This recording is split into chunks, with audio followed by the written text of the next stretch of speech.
देखो आज के क्लास में हम लोग करेंगे AS11 जिसका नाम है effect of changes in foreign exchange. अब देखो कि मान लो कि तुम्हारा कोई भी ट्रांजैक्शन जो है वो फॉरेन करेंसी में हो रहा है। तुम सामान इंडिया में भी बेच रही हो, अच्छे से सुनो, इंडिया में भी बेच रही हो और फॉरेन में भी बेच रही हो।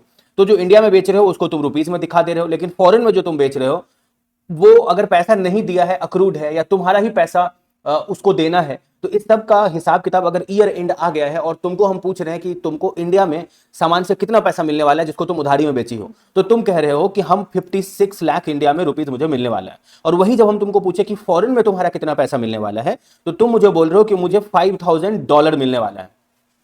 अब हम तुमको बोल रहे हैं कि जब तुम इसको बेचे थे तब इसका क्या रेट था $1 का, तो तुम बोले उस टाइम 76 था और अभी 80 रुपीज हो गया। तो तुमको नहीं लगता कि तुम्हारा यहां पे ₹4 का फायदा हो गया? तुमको वो लेट पे कर रहा है तो तुम्हारा एक्सचेंज डिफरेंस की वजह से तुम्हारा इनकम हो गया। अब इसका उल्टा भी हो सकता है, अगर तुमको किसी को पे करना हो तो जब तुम लिए थे उससे क्रेडिट पे उधारी में तब तुमको $5,000 ही पे करना था, और आज के डेट में उस टाइम रेट था $1 का 76 रुपीज, तो तुम 5,000 इंटू 76 जो आएगा उतना ही रुपया तुम जिस टाइम खरीदे तो उस टाइम पे कर देते तो तुम्हारा सलट जाता उसमें। लेकिन आज के डेट में $1 का वैल्यू 80 रुपीज करके हो गया, तो तुमको $4 पर डॉलर का तुमको ज्यादा देना पड़ेगा, तो उल्टा में तुम्हारा लॉस हो जाएगा। तो ये AS11 बोलता है कि एक्सचेंज मतलब effect of change in foreign currency की वजह से आपके बैलेंस शीट पर क्या क्या प्रभाव पड़ता है, आप उसको मुझे बताइए। That is called AS11। समझ गए? चलो अब हम तुमको नोट से बताते हैं।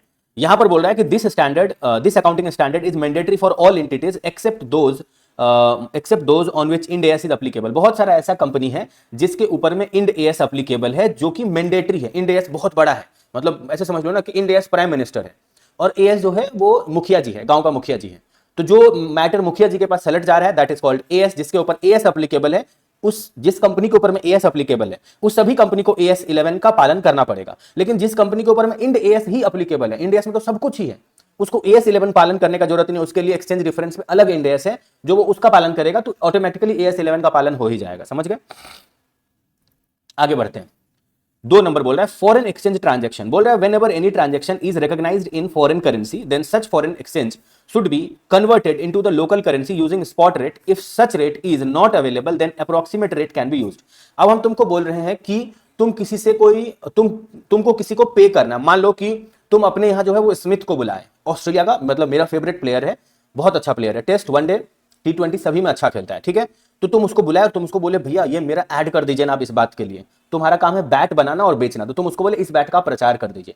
वो आया, प्रचार कर दिया, तो तुम उसको बोले हम इसके लिए आपको डॉलर में देंगे, $6 लाख देंगे। वो लोग बहुत बड़ा अमाउंट लेता है, बहुत बड़ा अमाउंट लेता है। समझ लो कि एक छोटा सा 10 से 15 सेकंड का ऐड करने के लिए 200 करोड़ लेता है, 200 करोड़। समझ गए? MS धोनी का भी वही रेट है। तो तुम उनको ये बोल दिए, तो तुमको रुपीज में गवर्नमेंट को ये बताना तो पड़ेगा कि तुम उसको कितना दे रहे हो। तो उस दिन का जो रेट है, $1 का जो रेट है, उसी को बोलते हैं स्पॉट रेट। स्पॉट रेट का मतलब होता है उस दिन जो रेट है उससे उसको मल्टीप्लाई करिए, जो रुपया में आएगा भारत सरकार बोलेगा उस पर मेरे को टैक्स दे दो, तब जो रिमेनिंग बचेगा वो स्मिथ को पे करो। समझ में आया? तो आगे बढ़ते हैं। स्पॉट रेट किसको बोलते हैं समझ गए होंगे। आगे बढ़ते हैं। At each balance sheet date foreign currency monetary item FCMI should be revaluate using closing rates. बोल रहा है कि हर बैलेंस शीट डेट को जो FCMI है, फॉरेन करेंसी मॉनेटरी आइटम, जितना भी फॉरेन करेंसी में तुम्हारा मॉनेटरी आइटम में डील हुआ है वो सबको क्लोजिंग रेट पर तुम निकालते हो कि भैया आज के डेट में क्लोजिंग रेट क्या है। और नीचे बोला है कि एनी डिफरेंस अगर इसके बीच में कुछ होता है उसी को बोलते हैं एक्सचेंज डिफरेंस। समझ गए? अगर तुम्हारा जिस दिन किए थे लेन देन और आज के डेट में अमाउंट में कोई फर्क है तो this is called exchange difference. समझ गए? अब जैसे तुमको एग्जांपल से बताते हैं, फॉरेन करेंसी किसको बोलेंगे। जैसे डेटर है, उसका नाम है रामू काका है, ठीक है। तो ये एसेट्स या लायबिलिटी तो है, एसेट्स है, तुम्हारे डेटर है। क्या ये सेटल्ड इन फॉरेन करेंसी होगा FC? नो, क्योंकि ये तो रामू है, इंडिया के रहने वाले हैं, इनको हम फॉरेन करेंसी में क्यों पेमेंट करेंगे। अब तुम धोनी से कोई ऐड करवाओगे, MS धोनी जी से, तो तुम उनको फॉरेन करेंसी में क्यों पेड करोगे? वो तो इंडियन है, तुम भी इंडियन, रुपया में पेमेंट करो। तो यहां पर AS11 नहीं लगेगा। अगर तुम किसी डेटर, मान लो जॉन है या मान लो स्मिथ है, ठीक है, या वार्नर है, उन लोगों से पेमेंट करोगे तो ये डेटर भी है, ठीक है, मतलब तुमको मिलने वाला है, स्मिथ से पैसा मिलने वाला है फॉर एग्जांपल, तो ये डेटर भी है तुम्हारे लिए, इनसे तुमको फॉरेन करेंसी में मिलेगा। कॉन्ट्रैक्ट में एक फिक्स अमाउंट तुमको पता है कि नहीं तुमको कितना रुपया मिलने वाला है, that is called fix amount, ठीक है। और इसका आंसर होगा हाँ ये फॉरेन करेंसी मॉनेटरी आइटम है, FCMI है। समझ गए? ओके, आगे बढ़ते हैं। मशीन है मान लो, तो ये एसेट्स तो है, ठीक है, लेकिन ये सेटल्ड इन फॉरेन करेंसी नहीं होगा, क्योंकि तुम ये मानो कि ये मशीन तुम इंडिया से खरीदे हो, ठीक है। आगे बढ़ते हैं। परचेज जो है वो परचेज में कोई कंडीशन नहीं फुलफिल होता है। क्रेडिटर फॉर परचेज जो है, मतलब परचेज जो है वो ये कोई एसेट्स नहीं है ना, इसीलिए इसको फॉरेन करेंसी में नहीं दिखाएंगे।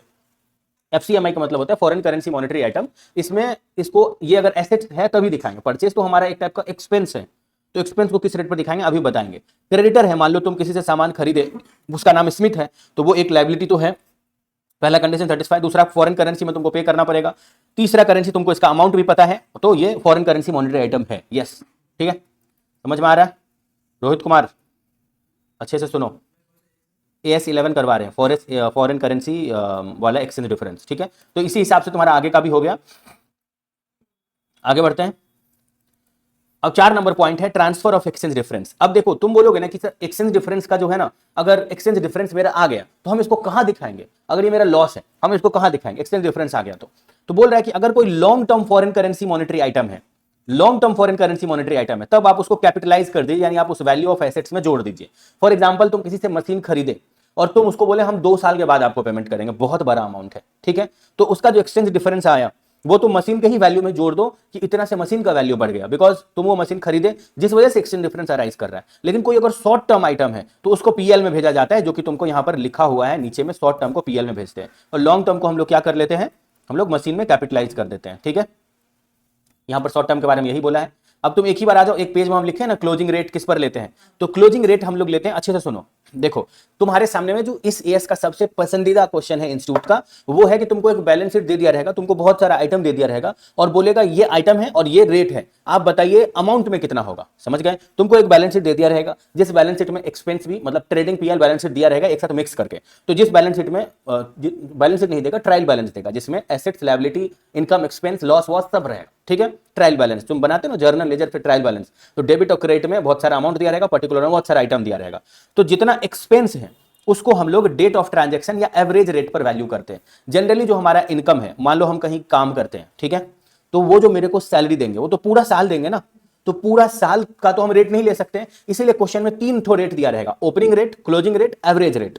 तो हम एक्सपेंस और इनकम रटा मार लो, ठीक है, एक्सपेंस और इनकम, क्योंकि एक्सपेंस भी पूरा साल होगा, इनकम भी पूरा साल होगा, तो इस पर एवरेज रेट लगेगा, क्लोजिंग रेट नहीं लगेगा, ठीक है, एवरेज रेट लगेगा। अब देखो बहुत सारा ऐसा आइटम दे दिया रहेगा, अच्छे से सुनो। मान लो कि हम तुमसे कोई सामान खरीद रहे हैं, ठीक है, हम तुमसे कोई सामान खरीद रहे हैं, तो तुम हेड ऑफिस हो और हम तुम्हारा ब्रांच है, ठीक है, तुम मेरे हेड ऑफिस हो, तो तुम मुझे खुद ही बता दिए कि देखिए हम 5,000 का, मतलब हम रहते हैं यूके में, हम रहते हैं इंग्लैंड में, ठीक है, और तुम इंडिया में रहते हो, तो तुम मुझे इतना पाउंड का सामान बेचे, तुम मुझे बोले देखिए 5,000 पाउंड का आपको सामान भेज रहे हैं जिसका वैल्यू है 36 लाख रुपया, तो तुम मुझे खुद ही बता दिए तो कि कितना पाउंड भेज रहे हो, कितना रुपया में भेज रहे हो।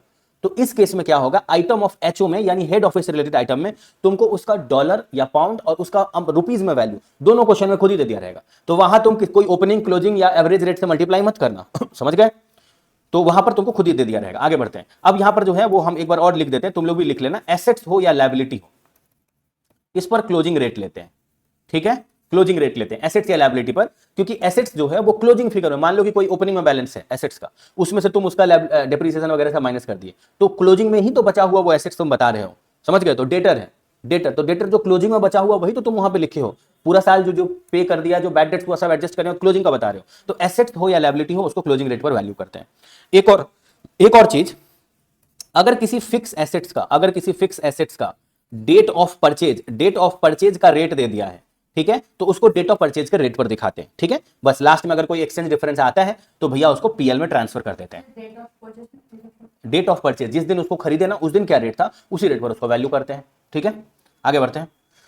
लास्ट पॉइंट बोल रहा है foreign exchange forward exchange contract. अब मेरा बात सुन लो, मान लो कि तुम जाओगी यूके पढ़ने के लिए, तो तुम्हारी मम्मी पहले से उनको पता चल गया कि ये 6 महीना के बाद इसका बीकॉम का रिजल्ट आएगा, इसके बाद इसको यूके भेजना है। फॉर एग्जांपल तुमको कोई फैशन डिजाइनर करने के लिए मम्मी भेज रही है फॉरेन, तो 6 महीना के बाद उनको मान लो उनको $60,000 का जरूरत है, ठीक है, तो वो 6 महीना के बाद डॉलर का रेट बढ़ ना जाए, इसलिए आज ही के डेट में जाकर के किसी बैंक को बोलेंगे कि भैया 6 महीना के बाद चाहे कितना भी रेट हो जाए, जो आज का रेट है $1 का, इस डॉलर पर मेरे से आप फिक्स कर दीजिए, ये लीजिए $60,000 का रुपया में जो वैल्यू होगा ये आप रख लीजिए, और आप मुझे डॉलर दीजिए मत, क्योंकि डॉलर 6 महीना पहले लेकर के घर में रखना इलीगल है, आरबीआई परमिशन नहीं दिया है कि घर में रखोगे फिर तुम कोई इलीगल काम कर लिए तो तो बैंक तुम्हारे बिहाफ में उस यूनिवर्सिटी को सीधा डॉलर में ही पे करेगा, तुमको नहीं देगा, लेकिन तुमसे 6 महीना पहले ही पैसा ले लेगा कि उस टाइम चाहे डॉलर का रेट कितना भी बढ़ जाए आपको आज ही के डेट पर दे देंगे, बस थोड़ा मुझे कमीशन दे दीजिए। समझ गए? तो तुम बैंक को थोड़ा कमीशन खिला दोगे और तुम क्या करोगे, बैंक के साथ वो कॉन्ट्रैक्ट साइन कर लोगे कि 6 महीना बाद डॉलर का रेट बढ़े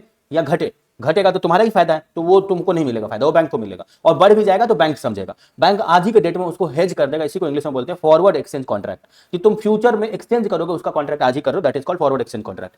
तो बोल रहा whenever any forward exchange contract is entered for speculation purpose, speculation purpose मतलब भविष्यवाणी के लिए, तुमको लग रहा है बढ़ घट सकता है इसलिए purpose, then at the balance sheet date और सेटलमेंट डेट गेन और लॉस इज कैलकुलेटेड। तुम बैलेंस शीट डेट में ये कैलकुलेट करते हो कि तुम देखो तुम जो है वो मतलब तुम्हारा गेन हुआ या लॉस हुआ। तुम बोलते हो ना कि जब हम आपके साथ ये कॉन्ट्रैक्ट किए थे बैंक के साथ, तो बैंक मेरे को $1 का 60 रुपया करके मेरी मम्मी से लिया था कि मेरे को $60,000 देगा, और आज के डेट में $1 का हो चुका है 57 रुपीज। तो आज के डेट में अगर मम्मी जाती तो उनको 57 ही करके देना पड़ता, तो $3 करके मम्मी का बचत होता। तो उस केस में तुम क्या करोगे, तुम 60 इंटू $60,000 मल्टीप्लाई करोगे, दैट इज कॉल्ड 60 से जो मल्टीप्लाई किया वो फॉरवर्ड रेट है। और स्पॉट रेट जिस दिन के साथ तुम कंपेयर कर रहे हो 6 महीना बाद जो हो गया है, जिस दिन तुमको पश्चाताप हो रहा है, उस दिन का जो रेट है उसको बोलेंगे स्पॉट रेट। उस दिन के रेट से तुम कंपेयर करोगे तो तुम बोलोगे यार अभी तो मेरा लॉस आ रहा है, इसका उल्टा भी हो सकता है, गेन भी आ सकता है। समझ गए? whenever forward exchange contract is entered to hedge का मतलब समझ ही गए हो, सुरक्षा। hedge को बोलते हैं तुम अपने को सेव करते हो। any purchase of goods or plant then difference between the forward rate and spot rate on date of contract is entered to a premium on forward contract। ठीक है, ऐसे समझ लो ना कि तुमको अगर ऐसे लगता है कि फ्यूचर में जो है वो तुमको, ऐसे समझ लो कि तुमको फ्यूचर में रेट जो है वो उसका कुछ भी हो सकता है, जिसके वजह से तुमको अभी थोड़ा सा बैंक को ज्यादा देना पड़ रहा है। मान लो कि तुमको लग रहा है कि आज से 6 महीना के बाद जो है यही रेट रहे, इसके लिए बैंक तुमसे थोड़ा सा जोड़ के तुमसे थोड़ा सा ज्यादा ले रहा है, उससे ज्यादा होगा तो बैंक समझेगा। 60 रुपीज आज के डेट में है, तुमसे bank 61 rupees per forward contract कर लिया, तो ₹1 तुम ज्यादा दिए ना बैंक को आज के कंपैरिजन में। 6 महीना बाद कुछ भी रेट हो सकता है, आज के डेट में जो बैंक तुमसे जितना ज्यादा ले लिया उसी को बोलते हैं प्रीमियम ऑन फॉरवर्ड कॉन्ट्रैक्ट। तुम ज्यादा पे कर रहे हो बैंक को। ठीक है, समझ में आ रहा है पूनम? समझ में आ रहा है? This is amortised in other contract period for a time ratio. इस प्रीमियम के अमाउंट को अमोटाइज कर देते हैं। ठीक है, मतलब थोड़ा थोड़ा करके पीएल के बैलेंस शीट में, पीएल के डेबिट में दिखा देते हैं। If any foreign borrowing is taken then the loan of the following borrowing is taken as borrowing cost, actual borrowing cost, exchange loss or local borrowing cost if any loan has been locality and any exchange difference beyond the borrowing is transferred to PL। मान लो तुम जो है वो किसी bank से loan ले लिए, India के किसी बैंक से, तुमको 10 लाख रुपया चाहिए था तो तुम ले लिए, तो 10 लाख का 10% इंडिया का बैंक तुमसे ब्याज लेता है, तो 1 लाख तुम्हारा ब्याज लगा 1 साल में। अब हम तुमको आकर के ये ज्ञान दे रहे हैं कि तुम यही लोन अगर अमेरिका से ले लेते तो वो तुमको 1% इंटरेस्ट पर दे देता। तो तुम बोले अच्छा, तो जो मेरे को 1 लाख रुपया लगा है, 10 लाख का मतलब 10% 1 लाख रुपया लगा है, वो मुझे 1% पे यानी 10,000 में मेरा काम हो जाता। तो हम तुमको बोलते हाँ ठीक है हो जाता। लेकिन जब तुम कैलकुलेट किए कि जिस दिन हम लोन लिए थे अमेरिका के बैंक से जितना डॉलर, और जब हम चुकाने गए तो वो मुझे उस दिन के रेट के हिसाब से मेरे से पैसा लिया, यानी जिस दिन चुकाने गए वो मुझे बोला कि आज के डेट में जो डॉलर का वैल्यू है आप मुझे इस रेट पर मुझे चुकाइए। बैंक तुमको ये बोलेगा, तो तुम्हारा जो एक्सचेंज डिफरेंस की वजह से लॉस हुआ, फॉर एग्जांपल वो हुआ मान लो तुम्हारा 1,20,000 और 10,000 तो वो इंटरेस्ट का भी लिया है, तो 1,30,000 तुमको फॉरेन के बैंक को देना पड़ा, और 1 लाख में ही तुम्हारा इंडिया में काम चल जाता। तो जो यहाँ पर 30,000 का तुम्हारा लॉस हो और तुम पीएल में भेज दो। समझ में आ गया? ठीक है, चलो आगे बढ़ते हैं। अब AS11 का सम्स करते हैं सीधा। इंस्टीट्यूट के मटेरियल में आ जाइए और यहाँ पर इलस्ट्रेशन कहाँ दिया हुआ है जरा बताइए एक बार आप लोग। 38 नंबर पेज में आप आ जाइए। ये बहुत ही इजी सा क्वेश्चन है। 38 नंबर पेज में बोल रहा है कि classify the following item on a monetary. ये बताइए कि ये मॉनेटरी टर्म है या नॉन मॉनेटरी टर्म है, मुझे बताओ। इन्वेंट्री जो है इसको कभी भी मॉनेटरी टर्म बोलेंगे? इन्वेंट्री जब तक बिकेगा ही नहीं तब तक वो पैसे के फॉर्म में कैसे आ गया? हाँ, डेटर है जो मुझे पैसा ही देगा बदले में। इन्वेंट्री क्या है कि नॉन मॉनेटरी टर्म है, मेरे दुकान में पड़ा हुआ सामान नॉन मॉनेटरी है, लेकिन डेटर जो एक बार सामान लेके चला गया वो तो अपने आप को जीरो करेगा मेरे को पेमेंट करके ही। ठीक है, इन्वेस्टमेंट किए हैं तो ये भी नॉन मॉनेटरी टर्म है, इन्वेस्टमेंट इन इक्विटी शेयर्स। ठीक है, और पीपी जो है ये भी देख ऐसे समझ लो कि डेटर कैश, बैंक का बैलेंस, एफडी, ये सब मॉनेटरी टर्म है।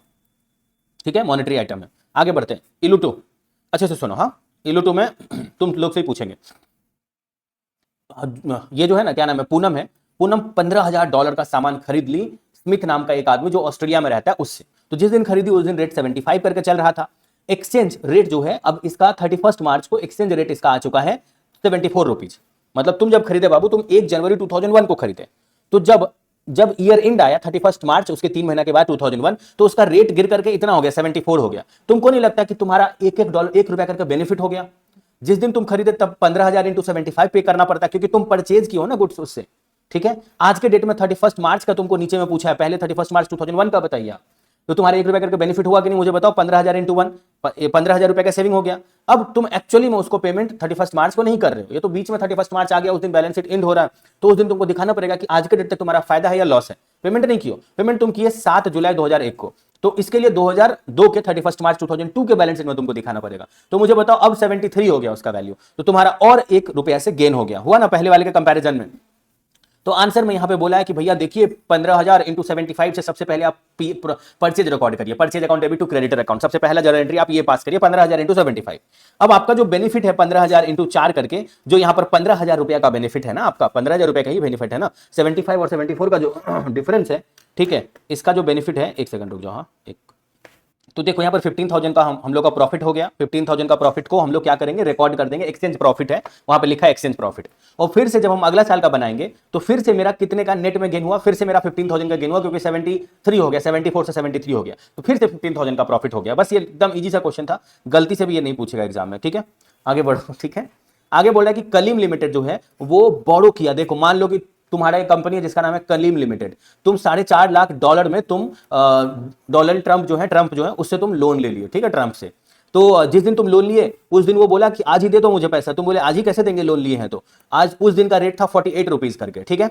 उसके बाद तुम जो है तुम्हारा बैलेंस शीट जो है, मतलब तुम इसको पे करोगे बाबू 31 जुलाई 2001 को, लेकिन 3 महीने के बाद ही तो तुम्हारा बैलेंस शीट एंड कर रहा है 31 मार्च, तुम उसको पे करोगे 31 जुलाई को, तो तुमको तो दिखाना पड़ेगा कि क्या है। तो तुम जब लिए तब 48 करके तुमको चुकाना था, और तुम जैसे ही 3 महीने के बाद का लिखोगे 1 रुपया तुम्हारा बढ़ गया, तुम्हारा लॉस है। 4,50,000 इंटू 1, और फिर से 50 पैसा बढ़ गया, तो 4,50,000 इंटू 0.5 अगले साल आएगा। तो इस साल कितना आएगा, जैसे ही तुम लोन लिए तुमको वाला जर्नल एंट्री बताए, तो तुमको जर्नल एंट्री सारे ही एक्टिविटी का बताना पड़ेगा। सबसे पहला एक्टिविटी तुम लोन लिए तो पैसा आया, और to loan account, bank account debit to loan account या फॉरेन लोन अकाउंट, तुम ये पूरा नाम बोल सकती हो। फिर 31 मार्च से 1 रुपया से तुम्हारा लोन का बैलेंस बढ़ गया, तो टू लोन अकाउंट तो क्रेडिट ही रहेगा, लेकिन डेबिट में तुम्हारे पास पैसा तो नहीं आ रहा है कि डेबिट करोगे, तुम्हारे लिए तो लॉस है, तो तुम बोलोगे फॉरेन एक्सचेंज डिफरेंस अकाउंट, समझ गए। ये तो तुम 1 रुपया आ नहीं रहा, तुम्हारे लिए लॉस है, तो तुम उसको लॉस ऑन फॉरेन एक्सचेंज ये बोल सकते हो। लेकिन लॉस वर्ड यूज करने का मतलब है कि तुम पेमेंट कर रही हो, फाइनली तुम्हारा लॉस हो गया, ये तुमको पता चल गया। ऐसा तो नहीं हुआ हम जो पेमेंट करेंगे तब इसका वैल्यू गिर भी सकता है। वर्ड बहुत मैटर करता है, समझ गए। तो तुम लॉस बोल दिए ना, इसका मतलब हुआ कि सच में लॉस हो गया, इसलिए तुम बोलो कि अभी एक्सचेंज डिफरेंस है ये। आगे जाकर के बात करते हैं। फिर से तुम्हारा 0.5 का नुकसान हुआ, तुम बोलोगे जितना 0.5% नुकसान हुआ उसको डेबिट करेंगे, भैया पूरा लोन को आज के डेट में रीपेमेंट कर देंगे और टू बैंक अकाउंट करके सल्टा देंगे दोनों को, लोन का अमाउंट से और एक्सचेंज डिफरेंस का अमाउंट से। क्लियर है, कोई दिक्कत है, ठीक है। तो तुम जो यहां पर फॉरेन लोन को डेबिट किए ना बाबू लोग, वो 2 लाख जो 2 करोड़ 16 लाख था ना पहले का लोन का अमाउंट, वो और प्लस सेकंड वाला जर्नल एंट्री का जो 4.5 लाख था, क्योंकि 2 बार लोन को क्रेडिट कर दिया ना तुम, पहला एंट्री और दूसरा एंट्री में जो लोन को क्रेडिट किए हो, इस दोनों अमाउंट का टोटल को तुमको यहां पर लिखना पड़ेगा। समझ गए, मेरे ख्याल से तुम लोग समझ गए होगे। और तीसरा वाला एक्सचेंज डिफरेंस को तुम यहां डेबिट कर ही दिए हो। चलो आगे बढ़ते हैं। माय डियर स्टूडेंट्स, बीच में आपको कोई एक वेरी इंपॉर्टेंट इंफॉर्मेशन देने वाले हैं, थोड़ा सुन लेना। आप जिस किसी भी अटेम्प्ट में एग्जाम दे रहे होगे सी इंटरमीडिएट का, आपको उस अटेम्प्ट का इंपॉर्टेंट क्वेश्चन उस अटेम्प्ट के 3 मंथ बिफोर आपको हमारे यूट्यूब चैनल पे दिख जाएगा। हम लोग CS, CS, CMA, foundation, inter final सभी का गारंटीड इंपॉर्टेंट क्वेश्चन प्रोवाइड करते हैं, जिसमें एग्जाम में 80% मैच कर जाता है, इसका पूरा गारंटी रहता है 80% के मैच होने का। आप जिस किसी भी अटेम्प्ट में एग्जाम दे रहे होगे, हम आपको ये बता देते हैं कि हम लोग कौन कौन सा सब्जेक्ट यूट्यूब के थ्रू फ्री में इंपॉर्टेंट क्वेश्चन प्रोवाइड करते हैं। CA फाउंडेशन का अकाउंट्स, CA इंटरमीडिएट का advance account and financial management, और CA फाइनल का फाइनेंशियल रिपोर्टिंग।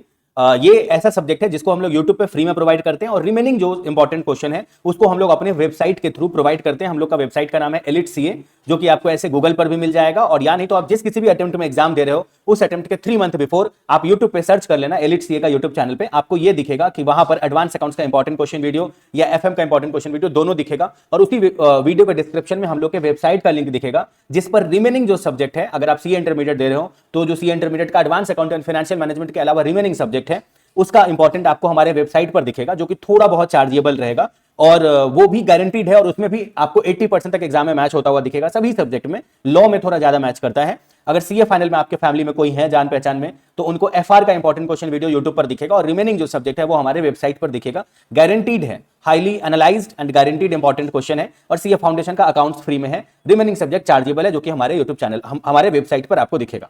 इसमें 80% के मैच होने का गारंटी है। आप जिस किसी भी अटेम्प्ट में एग्जाम दे रहे होंगे कभी भी उस अटेम्प्ट के 3 मंथ बिफोर आपको हमारे यूट्यूब चैनल पे फ्री सब्जेक्ट, जिसको अभी हम यहाँ पे टिक किए हैं, और जो चार्जेबल सब्जेक्ट है वो हमारे वेबसाइट पर आपको दिखेगा।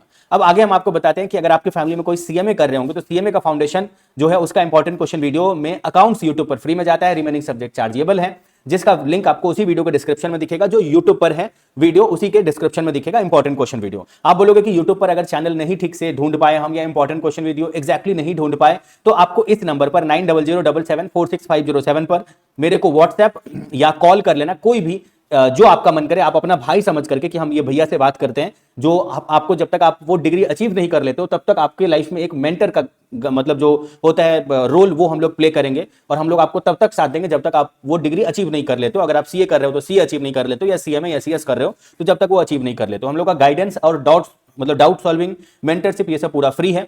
तो आप किसी भी टाइम इस नंबर पर मुझे कॉल या व्हाट्सएप करके अपना डाउट पूछ सकते हो कि कितना इंपॉर्टेंट मैच करेगा, या कैसे यूट्यूब से वो इंपॉर्टेंट क्वेश्चन ढूंढे, या वेबसाइट से आपको लेना है तो कैसे बाई करें, क्या अश्योरेंस है, एवरीथिंग आप इस नंबर पर मेरे से कॉल या व्हाट्सएप पे बात कर सकते हो। और ये दूसरा नंबर है, कृष्णा मैम का नंबर है 8017506379 पर। आप एनी टाइम जब कभी भी अटेम्प्ट दोगे उसके पहले, या जब तक आप सीए बन नहीं जाते हो, सीए से रिलेटेड या सीएमए से रिलेटेड या सीएस से रिलेटेड कोई भी क्वेरी होगा, आप हम लोगों को कॉल या व्हाट्सएप करके पूछ सकते हो। जो सीएमए इंटर का इंपॉर्टेंट क्वेश्चन है उसमें फाइनेंशियल अकाउंटिंग और कॉर्पोरेट अकाउंटिंग ये दोनों फ्री है यूट्यूब चैनल पर, रिमेनिंग सब्जेक्ट चार्जेबल है, जो आपको हमारे वेबसाइट से बाई करना है। हम लोग के वेबसाइट का नाम आपको पता ही है, एलिट सीए है। ओके, ये हम लोग के चैनल का नाम है। और ये जो सीएमए फाइनल है, सीएमए फाइनल का एसएफएम और सीएफआर, ये 2 सब्जेक्ट फ्री में देते हैं और रिमेनिंग सब्जेक्ट चार्जेबल है। आपके फैमिली में अगर कोई सीएमए कर रहे होंगे तो आप उनको इंपॉर्टेंट क्वेश्चन फॉर सीएमए के लिए रेकमेंड करना, जो कि गारंटीड है एग्जाम में इतना मैच करेगा कि वो पूरा खुशी से आपको भी 1000 बार थैंक यू बोलेंगे और हम लोगों को भी 1000 बार थैंक यू बोलेंगे, बिकॉज उनका करियर ही पूरा बदल जाएगा। वो अगले स्टेप में चले जाएंगे। अगर वो अटके होंगे सीए इंटर में तो फाइनल में चले जाएंगे, और फाइनल में होंगे तो वो मतलब जो सीएमए है वो बन जाएंगे। उसके बाद उनका सक्सेसफुल करियर शुरू हो जाएगा। सिमिलरली हम लोग का सीएस का इंपॉर्टेंट क्वेश्चन में जेआईजीएल और सीएमएसएल ये 2 फ्री है, रिमेनिंग सब्जेक्ट चार्जेबल है। जो सीएस प्रोफेशनल है इसमें जो है वो ईएसजी सब्जेक्ट फ्री है और रिमेनिंग सब्जेक्ट चार्जेबल। ओके, एक और बात आपको बता दें कि हम लोग क्लासेस भी प्रोवाइड करते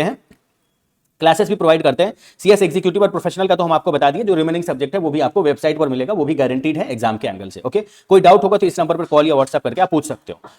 जो क्लासेस के बारे में आपको बता रहे थे, हम लोग CA, CS, CMA, foundation, inter, final सभी का क्लासेस प्रोवाइड करते हैं। आपको जिसका भी क्लासेस चाहिए होगा उसका आपको हम लोग के वेबसाइट पर अगर आप डायरेक्ट जाओगे तो थोड़ा सा आपको प्राइस ज्यादा दिखेगा। वो आपको अभी जो है वहां पर वेबसाइट पर थोड़ा ज्यादा प्राइस दिखेगा। आप जिस किसी भी अटेम्प्ट में किसी भी सब्जेक्ट का क्लासेस लेने का सोचोगे, आप मेरे को या मैम को इस नंबर पर मैसेज करके कांटेक्ट कर लेना। हम लोग आपको एक कूपन कोड देंगे, उस कूपन कोड के थ्रू आप उस पर क्लिक करके आप डायरेक्टली जो है हम लोग के वेबसाइट पर बहुत सारा डिस्काउंट अवेल कर सकते हैं, और बहुत ही लोअर प्राइस पे। मतलब आप सोचे भी नहीं होगा, सपना में भी नहीं सोचोगे कि इतना लोअर प्राइस पर आपको वो सब्जेक्ट का क्लासेस जो है वो मिल जाएगा, जो कि आप जल्दी से जल्दी with 100% concept clarity, with 100% some solution of ICS study material, exam के एंगल से कैसे आपको सम सॉल्व करना है, सारा कुछ आपका कॉन्सेप्ट भी क्लियर है, सारा सम्स भी आपके कंट्रोल में है, और आपको कम प्राइस पर विद हाईली डिस्काउंट वाला प्राइस पर आपको मिल भी जा रहा है। ओके, तो आपको इस नंबर पर कॉन्टैक्ट करना है और आपको डिस्काउंट का कूपन ले लेना है। फिर वही क्लास जो आपको वेबसाइट पर अभी थोड़ा ज्यादा में दिखाएगा वो आपके लिए बहुत कम हो जाएगा। ओके, तो उम्मीद करते हैं कि इंपॉर्टेंट क्वेश्चन, एक और चीज कि हम लोग टेस्ट सीरीज भी प्रोवाइड करते हैं, जो कि बेस्ड ऑन इंपॉर्टेंट क्वेश्चन रहता है, और उसका इवैल्यूएशन हम लोग 2 डेज के अंदर, 2 to 3 डेज के अंदर करके देते हैं विद प्रॉपर रिमार्क, और कॉल पे गाइड करते हैं 24/7 कि कहां पे आपको अपने आप को इंप्रूव करना चाहिए। ठीक है, तो उम्मीद करते हैं कि important question, test series plus जो क्लासेस है, इस 3 चीज में किसी भी चीज के लिए अगर आपको होगा मतलब नीड होगा, और आप चाहते हो कि आपको एकदम एग्जैक्टली वही मिले जो इंस्टीट्यूट के एग्जाम को निकालने में सबसे बड़ा एक जो है वो रोल प्ले करें, एग्जैक्टली वही, आपको ज्यादा इधर उधर लेफ्ट राइट का बोल करके या ज्यादा आपको गुमराह ना करें, एग्जैक्टली वही करवाएं जिससे आप जल्दी से जल्दी इस जर्नी को कंप्लीट करो। तो आप इस तीनों के लिए हम लोगों को कॉन्टैक्ट करोगे और हम लोग आपका पूरा साथ निभाएंगे। चलिए, यहां पर बोल रहा है कि राउ लिमिटेड परचेज अ प्लांट जो है वो जो है वो $1 लाख का खरीदा 1 फरवरी को, और पेबल, ये उसी क्वेश्चन का बाबू कॉपी पेस्ट है।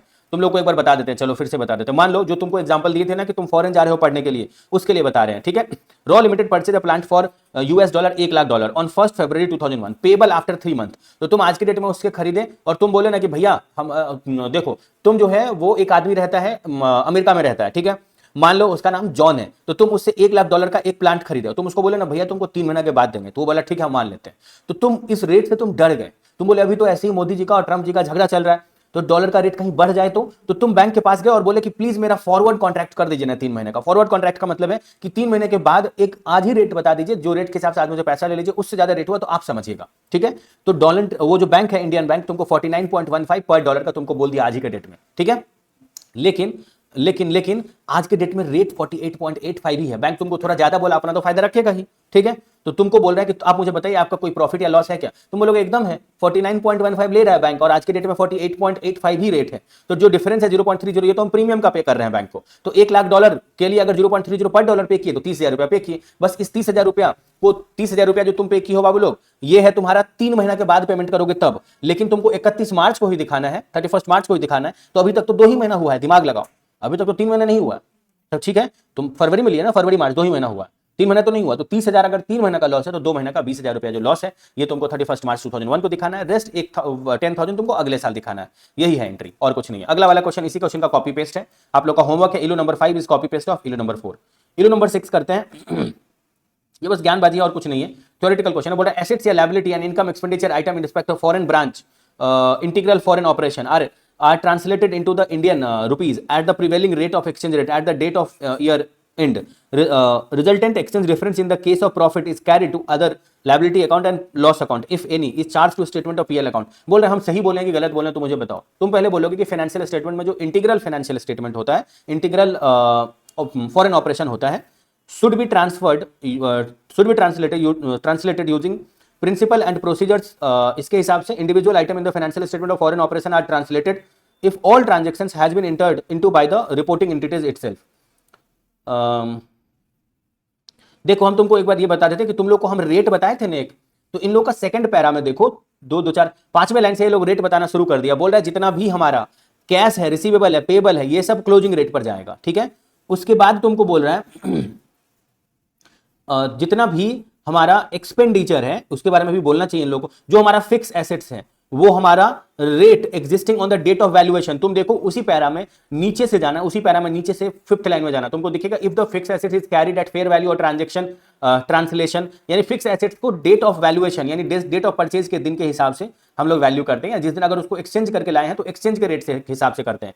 एक्सचेंज डिफरेंस कुछ अगर होता है तो इसको पीएल में दिखाते हैं, ठीक है। इस तरह से कोई एक सम्स करेंगे, अभी आगे है वो वाला सम्स, प्यारा सा सम्स, ठीक है। इसको करते हैं तो आपको हजम हो जाएगा। आप लोग मुझे बताइए, ये आपको एक ट्रायल बैलेंस दे दिया है, मशीनरी डेटर, देखो अच्छे से सुनो। मशीनरी का वो लोग परचेज का डेट दे दिया, very important question, very important question as per exam, illustration number 7, ये वाला बहुत इंपॉर्टेंट क्वेश्चन है, ठीक है।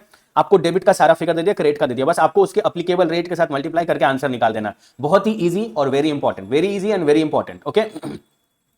तो आप देखो यहां पर आपको डेटर का बैलेंस दिया है, goods from HO, goods from HO, और इसका बैलेंस खुद ही ब्रैकेट में रुपीज में दे दिया, कोई रेट वेट लेने का जरूरत नहीं है। जो ओपनिंग स्टॉक है उसमें ओपनिंग रेट लगेगा, डेटर में क्लोजिंग रेट लगेगा, मशीन का डेट ऑफ परचेज का रेट लगेगा, डेट ऑफ परचेज का रेट लगेगा, ठीक है, DOP, date of purchase. Sales purchase हम तुमको बताइए कि इनकम एक्सपेंडिचर सब एवरेज रेट पे लगता है, सेल्स परचेज, वेजेज सब एवरेज रेट, सैलरीज सब एवरेज रेट, कैश जो है वो क्लोजिंग रेट लगेगा, ठीक है बच्चा लोग। फिर रेमिटेंस टू एचओ, एचओ बोला ना तो उसके बारे में रुपीज में खुद ही ब्रैकेट में दे दिया, फिर दूसरा एचओ बोला वो रुपीज खुद ही ब्रैकेट में दे दिया, और क्रेडिटर एसेट्स है इस पर क्लोजिंग रेट लगेगा। इसके बाद जो नीचे में जो बैलेंस दिया रहेगा ना, इसको सॉल्व करने के बाद वहां भी नीचे में ही बता देना, बोलना कि ये क्लोजिंग स्टॉक है ना आपका 700 पाउंड, इसको क्लोजिंग रेट से मल्टीप्लाई कर देंगे। तुम बोलोगे डेप्रिसिएशन है ना आपका 10%, तो जो आपका प्लांट का वैल्यू सबसे स्टार्टिंग में आप बताए हैं 5,000 पाउंड, उसका 10% आ जाएगा भैया 500 को मल्टीप्लाई कर देंगे, जो मशीन के डेट ऑफ परचेज का रेट है हम वो बताएंगे। तो मशीन किस दिन खरीदो हो मुझे बताओ, 1 अप्रैल को खरीदे हो, 1 अप्रैल का रेट दिया होगा क्वेश्चन में, देखो 1 अप्रैल का रेट भी दिया हुआ है 2001 का जब खरीदे, और अभी 2003 का 1 अप्रैल का जो रेट दिया हुआ है वो तुम्हारा ओपनिंग स्टॉक पर लग जाएगा, ये ओपनिंग रेट है, और जो तुम्हारा ये क्लोजिंग का रेट दिया है ये 67 है, ठीक है।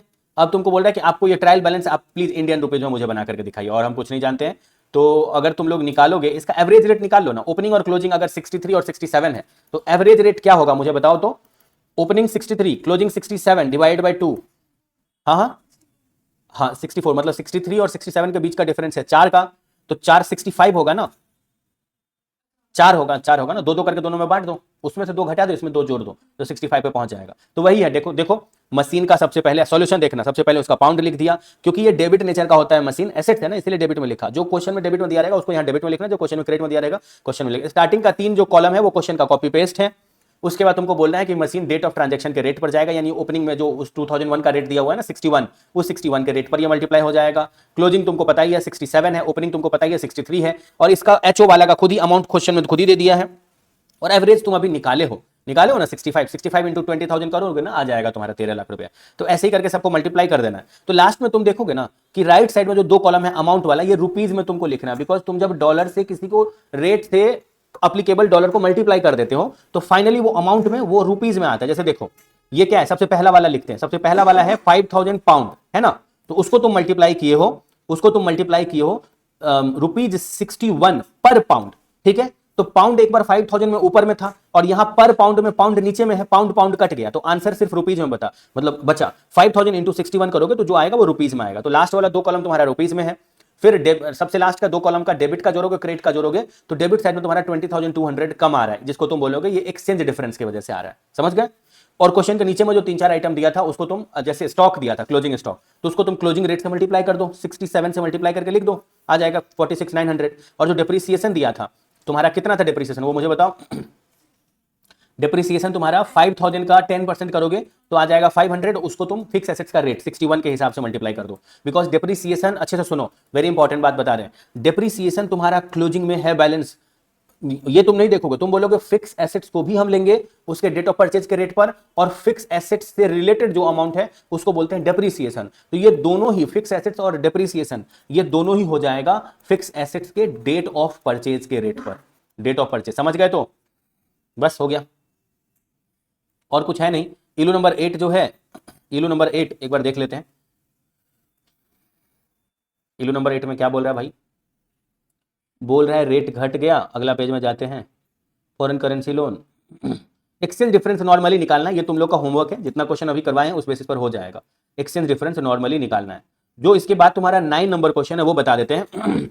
मान लो $10,000 तुम किसी से लोन पे लिए, तो जिस दिन तुम लोन पर लिए उस दिन का रेट दिया हुआ 48, तुमसे वो 5% का इंटरेस्ट लेगा, ठीक है, और बीच में 31 मार्च आ गया, तो तुमको बोल रहा है कि आप मुझे बताइए अगर आप option under para 46A avail नहीं करते तो जर्नल एंट्री क्या हो जाएगा। जब तुम लोन लिए तो bank account debit to foreign loan account या लोन अकाउंट 48 करके, एक साल में 10,000 इंटू 5%, लेकिन उस दिन का जो रेट है उस पर तुमसे वो ब्याज लेगा। वो ये नहीं बोलेगा कि 10,000 इंटू 48 करके जो आया उस पर आप मुझे इंटरेस्ट दीजिए, वो बोलेगा 10,000 इंटू 51, जिस दिन का बैलेंस शीट बना रहे 31 मार्च का, उस दिन जो 10,000 इंटू 51 करके आया उस पर मुझे आप 5% का इंटरेस्ट दीजिए। तो इस पर अगर इंटरेस्ट दोगे तो इंटरेस्ट दे रहे हो इसीलिए बैंक क्रेडिट हो जाएगा और वो फाइनेंस कॉस्ट है।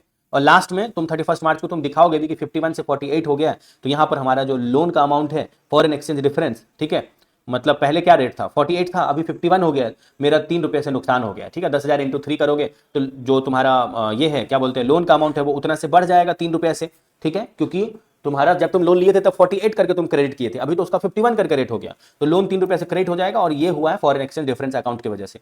दूसरा बोल रहा है कि ऑप्शन 46A जो है इज अवेल्ड, अगर तुम ये अवेल कर लोगे तो पहला वाला सेम जर्नल एंट्री होगा, दूसरा वाला सेम जर्नल एंट्री होगा, तीसरा वाला जो है ये तुम्हारा इंटरेस्ट का अमाउंट तुमको अलग से दिखाना पड़ेगा कि मेरा ये एक्सचेंज डिफरेंस की वजह से मेरा 3 रुपये का एक्सचेंज लॉस आ रहा है, और चौथा वाला जो है तुमको उस अमाउंट को जो तुम्हारा ये है क्या बोलते हैं जो तुम्हारा लोन अमाउंट है उस उतना अमाउंट से तुम अपना पीपी के वैल्यू को बढ़ा सकते हो। यानी स्टार्टिंग का 3 एंट्री पहले वाले का कॉपी पेस्ट ही है, ठीक है, पहले वाले का कॉपी पेस्ट ही है, बस फोर्थ में तुमको एक एंट्री गवर्नमेंट पास करने देगा अगर तुम 46A सेक्शन अवेल करते हो।